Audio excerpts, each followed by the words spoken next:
Hello everyone, welcome back to Mentors Academy. So this is our daily current affairs session for the 15th of September 2025. Let's dive straight into today's discussion, starting with yesterday's practice MCQs, followed by key headlines and detailed analysis of important topics, and then some practice questions to end with. So yesterday's MCQs were,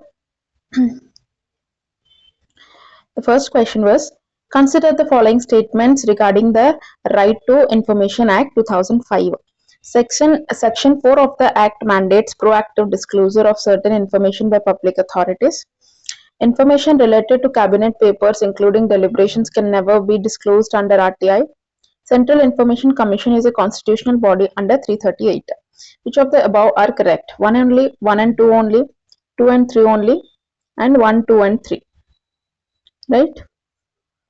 So,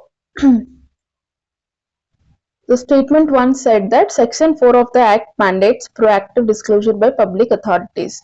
So, it is right. The second statement is cabinet papers, information related to cabinet papers, including deliberations, can never be disclosed under RTI. This is incorrect because once the decision is taken, related materials may be disclosed. Right? So, statement 3 said that Central Information Commission is a constitutional body under Article 338. This is incorrect. It's a statutory body. CIC is a statutory body, not a constitutional body. So, the correct answer to this question is option A, 1 only. Moving on to the next question. Which of the following are correctly matched? PESA Act 1996 empowers Gram Sabha in scheduled areas. Forest Rights Act 2006 recognizes forest dwelling community rights. Representation of Peoples Act 1951 provides for party registration and election conduct.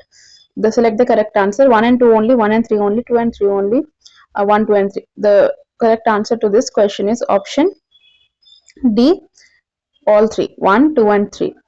Yes, PESA Act 1996 empowers Gram Sabha in scheduled areas, and Forest Rights Act, it recognizes rights of forest dwelling communities, and Representation of People Act 1950 provides for registration and elections.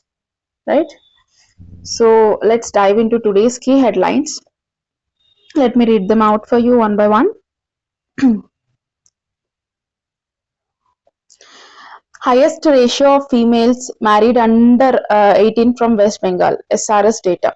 Stop paying more for being a woman. Avoid pink tax. A year since launch, expanded Ayushman Bharat Pradhan Mantri Jan Arogya Yojana for people aged over 70, yet to be rolled out in Tamil Nadu. Center reopens PLI scheme for white goods till October 14, cites market growth. 99% of goods and 12% GST bracket moved to 5%, says Sitaraman. House panel says government must explore feasibility of licensing requirements for AI content creators. PM inaugurates India's first bamboo-based ethanol plant, an important current affairs. Revenue procurement process for armed forces to be simplified. So these are today's key headlines. So let's start with the articles in detail one by one. The first up we have child marriage, West Bengal tops SRS data. So the latest sample registration system SRS 2025 data shows that West Bengal has the highest proportion of females married before the age of 18. That is child marriage. So remember that child marriage is prohibited under the Prohibition of Child Marriage Act. Important act to remember here, Prohibition of Child Marriage Act 2006. So India has global commitments too. So we are signatories to the UN Convention on the Rights of the Child, UNCRC, and we are committed to SDG 5.3, that is eliminating child marriage. Right? So UNICEF's 2023 report, it still highlights that India accounts for one-third. India still accounts for one-third of world's child brides. Important data.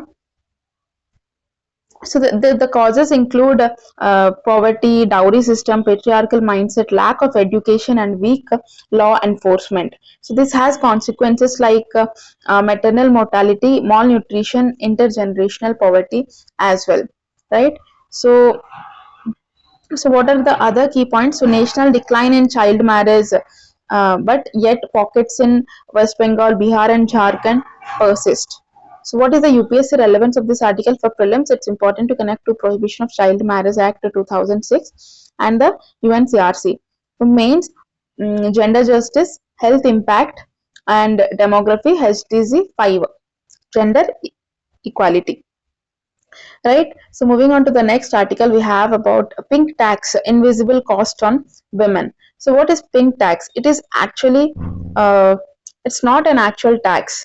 So pink tax is not an official tax, but a term used to describe the higher prices charged for products and services marketed towards women, right? Highlighting the gender based price discrimination. So, international studies show women's products, especially in the personal care, cost 7 to 13% more than men's.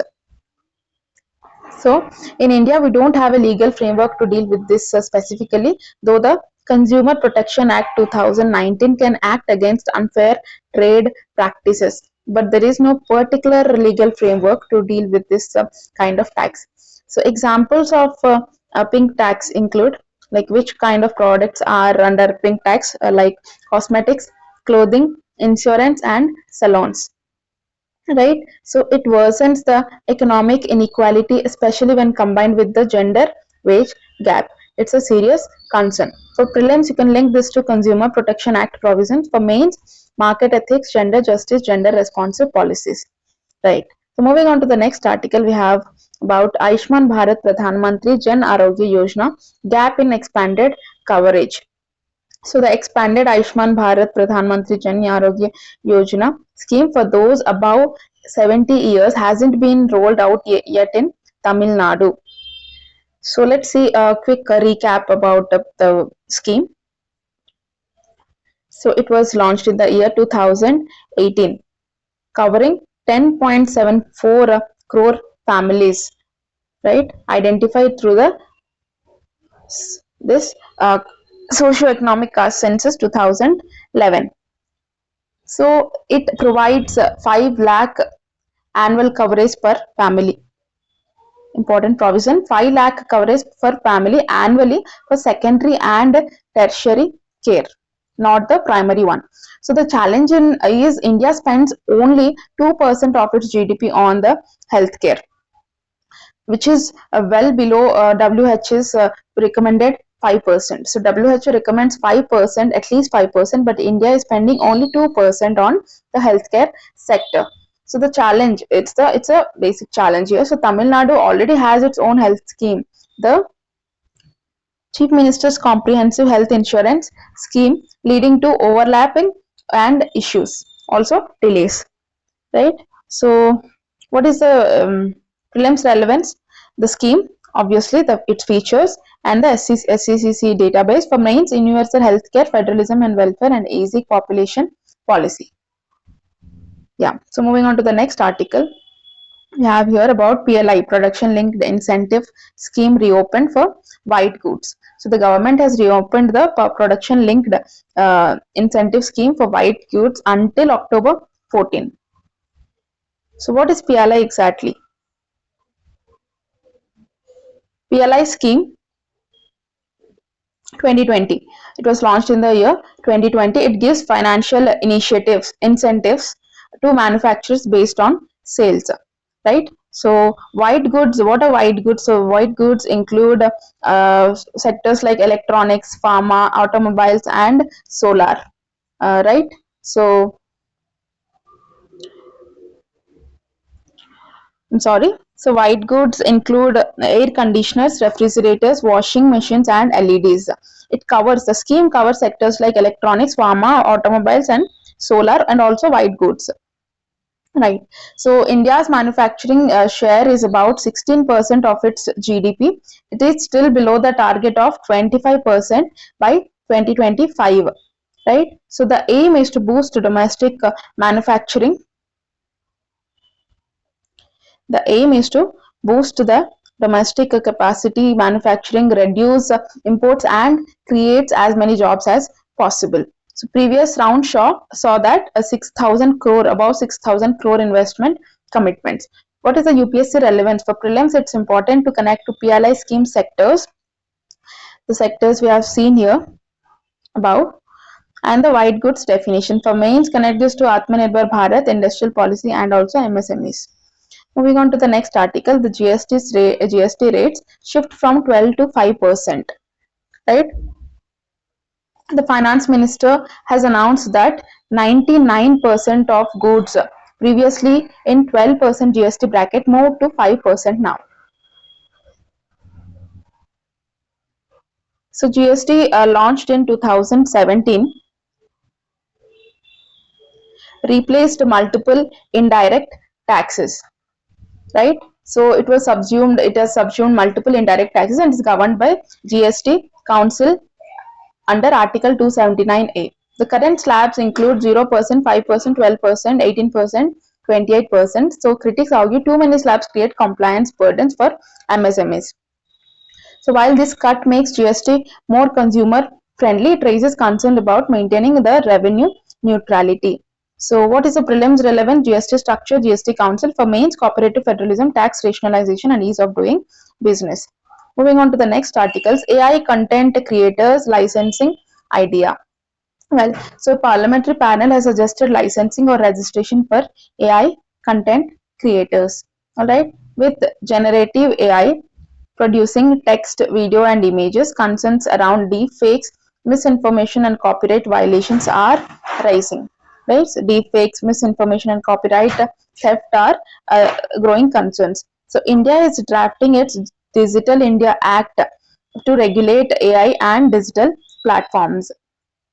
So the debate is whether strict regulation hampers innovation or whether accountability is necessary. The panel recommends licensing to track the accountability. For prelims, connect this to the AI Basics Digital India Act, and for mains, ethics of AI, cyber security and governance challenges. Moving on to the next article, a very important one for today's news, India's first bamboo ethanol plant. So India's first bamboo ethanol plant has been inaugurated in Assam's Golaghat. All right. So bamboo is a fast-growing grass, abundant in Northeast India especially. So India aims for 20% ethanol blending by 2025-2026 under National Biofuel Policy. Right? So ethanol is basically classified as 1Z, that is from sugarcane and molasses, from 2Z biomass like bamboo, agri waste, and also there is advanced biofuels. So this move boosts India's energy security, reducing dependence on imported fossil fuels, right? And supports rural livelihoods as well. For prelims, connect this to the biofuel crops and National Biofuel Policy 2018. For mains, energy transition, climate mitigation, rural development. Yeah, so moving on to the next article, the last article for today's news, defense procurement simplified. So the government has simplified the revenue procurement process for armed forces. So defense spending is around 2% of GDP, largest after the subsidies. We're spending a lot on the defense sector, which is very important also. So procurement is basically divided into two types, capital and revenue. So capital procurement includes new weapons, aircraft and submarines, etc., whereas revenue procurement includes spending on operations, repairs and logistics, right? So issues so far included like delays, red tape and dependence on imports. So these new rules are to decentralize the decisions and speed up the clearances, supporting Make in India in defense. So for prelims, it's important to connect to defense acquisition procedure, and for mains, defense reforms, indigenization and Atmanirbhar Bharat. So what are the practice MCQs here? Let's test your knowledge with the two prelims model MCQs. So with reference to Ayushman Bharat, Pradhan Mantri Jan Arogya Yojana, consider the following statements. It provides coverage up to 5 lakh per family per year for secondary and tertiary hospitalization. It covers all citizens above 60 years without income restrictions. It is fully funded by central government and does not involve states. Which of the above are correct? 1 only, 1 and 2 only, 2 and 3 only, and 1, 2 and 3.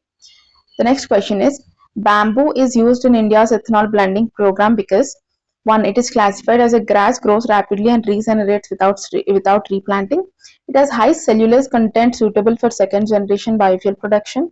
It qualifies for MSP, minimum support price support, under a national policy on biofuels. Which of the above statements are correct? 1 and 2 only, 2 and 3 only, 1 and 3 only, 1, 2 and 3.